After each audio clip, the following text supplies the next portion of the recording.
புதினா ஊறுகாய் எப்படி அரைக்குதுன்னு பார்க்கலாமா? இது புதினா தோசை, இட்லி, சாப்பாடு 3த்துக்கும் வச்சு சாப்பிட்லாம். இதை எப்படி செய்யுதுன்னு பார்க்கலாம். முதல்ல புதினா கட்டு இதை மாதிரி வாங்கிட்டு வந்து நல்லா க்ளீன் பண்ணிவிடுங்க. ரொம்ப மண் இருக்கும், இதை மாதிரி கிள்ளிடுங்க. இதை மாதிரி கிள்ளி வச்சுட்டு கொத்தமல்லியும் இது மாதிரி கிள்ளி வச்சுக்கோங்க. இப்போ இதை ரெண்டையும் எப்படி அலசுறதுன்னு பார்க்கலாம். ஒரு தடவை அலசினா அரைச்சிட்டிங்கன்னா சாப்பிடவே முடியாது, ஒரே மண்ணாக இருக்கும். அதை என்ன செய்கிறீங்க, நீ தண்ணியில் போட்டுறீங்க. தண்ணியில் போட்டு கொஞ்சம் இதை மாதிரி ஊற வச்சுட்டு இதை மாதிரி கையில் பிசைஞ்சு கழுவினா அந்த மண்ணெல்லாம் போயிடும்.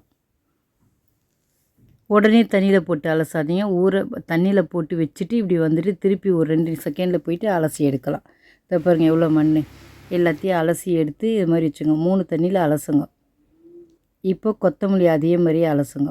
பாருங்க கொத்தமல்லியும் மண் இருக்கும். இதை மாதிரி தண்ணியில் போட்டு வச்சுட்டு ஒரு செகண்ட் போயிட்டு வந்து திருப்பி அதை அலசிடுங்க. இல்லைன்னு வச்சுங்க டக்குன்னு அலசினா மண் போகாது. பார்த்தீங்களா எவ்வளோ மண் அப்படியே அடியில் நிற்கிது பாருங்கள். திருப்பி இன்னொரு தடவை தண்ணி ஊற்றி இன்னொரு தடவை அலசுங்க. இதையும் 3 பாருங்க, அப்போது 2வது தடவை மண் இருக்குது. 3 தடவை அலசுங்க. இதை உங்களுக்கு அந்த மண் காமிக்கிறதா தான் நான் அலசி காமிக்கிறேன். அங்கே பாருங்கள் 2வது தடவை அலசியாச்சு. 3 தடவை அலசிக்கோங்க. 2த்தையும் அலசி எடுத்து வச்சாச்சு. இப்போ அதுக்கு தேவையான பொருட்களாம் பார்த்துலாம். புளி, இஞ்சி பொடிசாக கட் பண்ணிங்க, பச்சை மிளகா, உப்பு, உளுந்தம்பருப்பு, புதினா, கொத்தமல்லி. இப்போ ஒரு கடாய் வச்சுட்டு எண்ணெய் ஊற்றிடுங்க.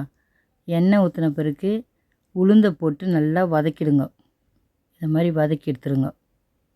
வெள்ளையாக இருக்குது பார்த்திங்களா, அது கலர் மாறினவுடனே எடுத்துடணும். பார்த்துனே இருங்க அது எப்படி கலர் மாறுதுன்னு. எப்போ எடுக்கிறோன்னு பாருங்கள். பார்த்திங்களா, இதை மாதிரியும் எடுக்கக்கூடாது. இன்னும் நல்லா கொஞ்சம் வதங்கட்டும். தெரியுதுங்களா, நல்லா வதங்கட்டும். அப்போ தான் நல்லா வாசனையாக இருக்கும் அரைக்கும் போது. வதங்கிடுச்சு. இப்போ அள்ளிடலாம். அதுக்கு மேலே விட்டால் தீஞ்சிரும். அள்ளிட்டு இஞ்சி சேர்த்து வதக்குங்க. இதுக்கு தான் நான் சின்னதாக அரிய சொன்னேன். இஞ்சி சீக்கிரமாக வதங்கிடும். நம்ம மெலிசாக அரிஞ்சு போட்டால் டக்குன்னு வதங்கிடும். வதங்கலை, இன்னும் கொஞ்சம் வதங்கட்டும். நம்ம பச்சையாக போட்டால் ஸ்மெல் வரும். நல்லா வதக்கிட்டு போட்டிங்கன்னா வராது இஞ்சி வாசனை. இஞ்சி நல்லா வாசனை அடிக்கும் நல்லா வதக்கிட்டு போட்டால். புளி லைட்டாக வதக்கி எடுத்துருங்க. இப்போ பச்சை மிளகா அதையும் ரொம்ப லைட்டாக வதக்குங்க. அதை பச்சை மிளகாவை ஒரு நடுவில் கட் பண்ணிவிட்டு வதங்க, எல்லாம் மேலே வெடிக்கும். அதை எப்படி கட் பண்ணுறதுன்னு பார்க்குறேன். அது மேலே இருக்க காம்பை கட் பண்ணிவிட்டு இப்போ பாருங்கள் இது மாதிரி இருக்கா, அது நடுவில் ஒரு கோடு போட்டுருங்க. இப்படி கட் பண்ணி எடுக்கும். இது மாதிரி போட்டு வதக்குறீங்கன்னா வெடிக்காது. நீங்கள் கட் பண்ணாமல் போட்டிங்கன்னா கண்டிப்பாக வெடிக்கும், மூஞ்சில் போடும். உஷாராக இருங்க. அவ்வளோதான், பச்சை மிளகா வதங்கிடுச்சு. இப்போ புதினா தனித்தனியாக தான் எல்லாத்தையும் வதக்கணும். புதினா போட்டு நல்லா வதக்கிடுங்க. இதே மாதிரி வதக்குங்க. புதினா பாருங்கள் சீக்கிரமாக வதங்கிடும், ரொம்ப லேட்டாலாம் ஆகாது. ஆனால் இது வதக்கி செய்யணுன்னா கொஞ்சம் கஷ்டப்படுங்க, ஆனால் சாப்பிட்றதுக்கு இது ரொம்ப நல்லாயிருக்கும். இதை சாப்பிட்டிங்கன்னா நல்லா பசி எடுக்கும். நீங்கள் இதை சாப்பிட்டு பாருங்களேன், நல்லா பசி எடுக்கும் இதை சாப்பிட்டா. சாப்பிடாதவங்க கூட இதை சாப்பிட்டாங்கன்னா சாப்பிடுவாங்க. அவ்வளோதான், புதினாவும் வதங்கிடுச்சு. இப்போ கொத்தமல்லி போட்டலாம். கொத்தமல்லி போட்டுட்டு நல்லா வதக்கலாம். கொஞ்சம் எண்ணெய் ஊற்றிக்கோங்க. எண்ணெய் ஊற்றிட்டு வதங்க. கடாயில் எண்ணெய் இல்லை, நான் ஊற்றல, இப்போ ஊற்றிப்பேன். அதனால் நீங்கள் எண்ணெய் ஊற்றிட்டு வதக்குங்க. லைட்டாக ஊற்றுங்க, ரொம்பலாம் ஊற்றாதீங்க, லைட்டாக ஊற்றி வதக்குங்க. பார்த்தீங்களா, எண்ணெய் ஊற்றிட்டேன், அதை காமிக்கல. எண்ணெய் கொஞ்சம் லைட்டாக ஊற்றி வதக்குங்க.